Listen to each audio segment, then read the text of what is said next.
Yo,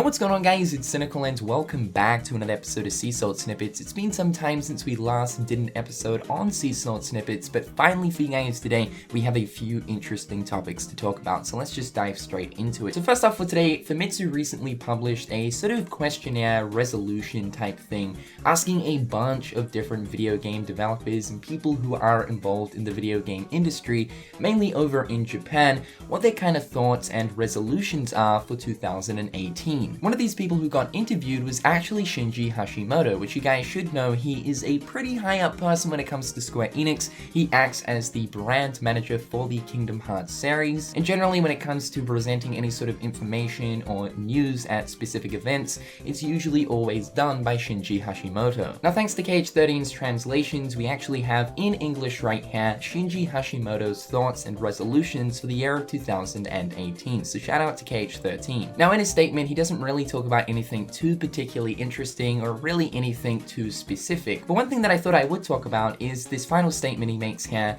I think that more and more main titles will pile up. I am looking forward to E3 2018. So he's saying here specifically, he's looking forward to E3 of this year. Now I think most of us can already assume the fact that E3 for Square Enix this year is going to be one massive event. And like I was saying in my predictions video, I do feel as if Square Enix will most likely have some sort of a live streamed presentation at E3, similar to what they had back in E3 of 2015. Square Enix haven't been present with any sort of presentation at E3 for the past 2 years now, and so it would seem like it's high time for them to finally step forward, get a massive show going, and start talking about some of their big and upcoming titles. Now, why exactly is Shinji Hashimoto looking forward to E3 of 2018? Well, I think an obvious one would be Kingdom Hearts 3, and just considering the fact that Shinji Hashimoto is of course the brand manager for the Kingdom Hearts series, at this point a Kingdom Hearts 3 trailer is bound to show up during the event. Another thing that I know a lot of people are really hoping for is some more stuff to do with the Final Fantasy VII Remake, so perhaps maybe Square Enix do have some plans to show off the next batch of footage for the Final Fantasy VII Remake, which in itself is a huge deal. Shinji Hashimoto is also producing Square Enix's brand new IP, Left Alive, so it also makes me think that at E3 of this year, we'll most likely get more footage to do with Left Alive, hopefully some more gameplay, and really just more information on exactly what this game is. It looks extremely interesting. It's some sort of like a third-person shooter. The artist behind the game is actually the same guy who did all of the artwork for the Metal Gear series, and so it seemed like this game is definitely going to be a very big deal for Square Enix. I would say this year's E3, when it comes to Square Enix, they'll most likely be focusing around Left Alive, Kingdom Hearts 3, and presumably and hopefully the Final Fantasy VII Remake. Next up, we have a small update on the data mining of 0.2 Birth by Sleep. As you guys should know, 3 users have recently figured out how to actually go into the files of 0.2 and look at the assets within.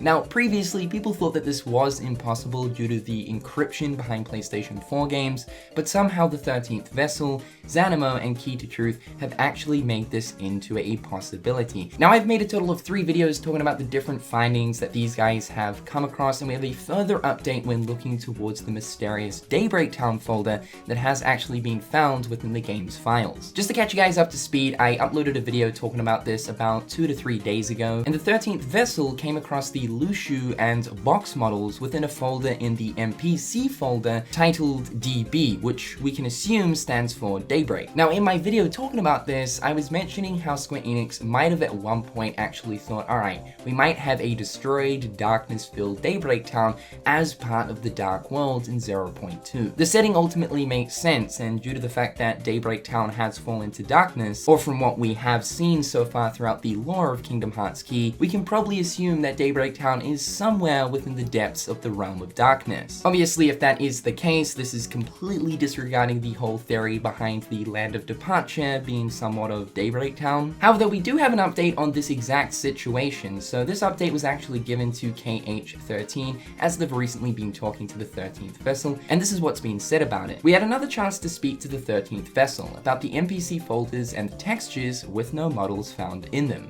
And he explained to us in detail that some of the characters' models are found in folders whose names are identifiable with the code of the area those characters are seen during the game. For instance, the untextured models for Yensid, Riku and Mickey's suitcases, Kairi, Sora, Donald and Goofy were found in folders with the code YC for Yensid's castle. Similarly, the models for Aqua and Terranaut were found in Dark World, DW, and the models for Lushu and the Boxy carriers as seen in the Keyblade Graveyard were appropriately found in a Daybreak Town folder titled DB. So I think what's going on here is, opposed to Square Enix just simply titling the Keyblade Graveyard the location and area in which we actually see the black box and Lushu in within 0.2, opposed to calling that area something like KG for Keyblade Graveyard, it would seem that they've actually named that area DB, Daybreak Town, and this is most likely just for convenience purposes. So it would seem like that mystery right there is actually solved. Another small update on the situation is Key to Truth has actually found the Gummy Ship model that we see in 0.2 at the end of the game during the 2.9 cutscene within the files. And on top of that, the 13th vessel has also found the entire soundtrack to 0.2 within the game's files. If you guys want a proper look through it, just make sure to pause the video. And last up for today, we have some boring channel updates, but some important stuff nonetheless, so let's jump into it. The first thing is, I have finally designed a brand new outro for the channel, and thank God, this has been a very, very long time coming. As you guys should know, I've kept the same outro for probably like over a year and a half now, so this has just been like a thing that I've needed to do for such a long time, and I finally pulled myself to do it. This is the brand new outro right here. Hit them on the page, you'll be coming through stunning. Go in my mouth when you suckers be bluffing. Milk crate, gaming up the bitch though. Catch me in the back playing Super Nintendo.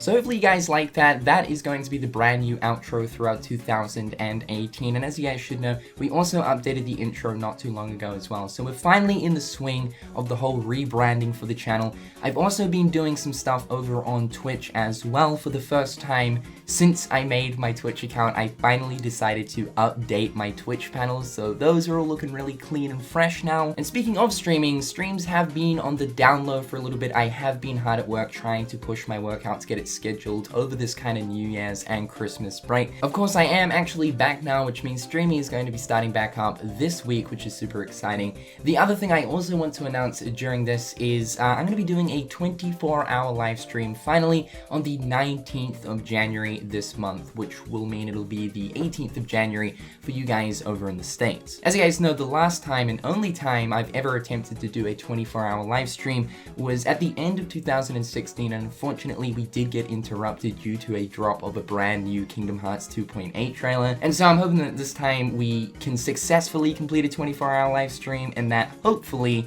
Square Enix doesn't interrupt us with a brand new juicy trailer. Although, just saying, I wouldn't mind. I mean, Square, just saying, I'm going to be doing a 24-hour live stream on the 19th. You gotta need plans. Feel free to drop a trailer on that night. I won't mind. But anyway guys, with all that being said, I've been Cynical. Hopefully you guys are having an absolutely beautiful day. In the comment section down below, let me know your guys' thoughts and opinions towards the brand new juicy updates. And until next time guys, I'll catch you later. Peace. Hit them on the page, you'll be coming through stunning. Go in my mouth when you suckers be bluffing. Milk crate, gaming up the bitch though. Catch me in the back playing Super Nintendo.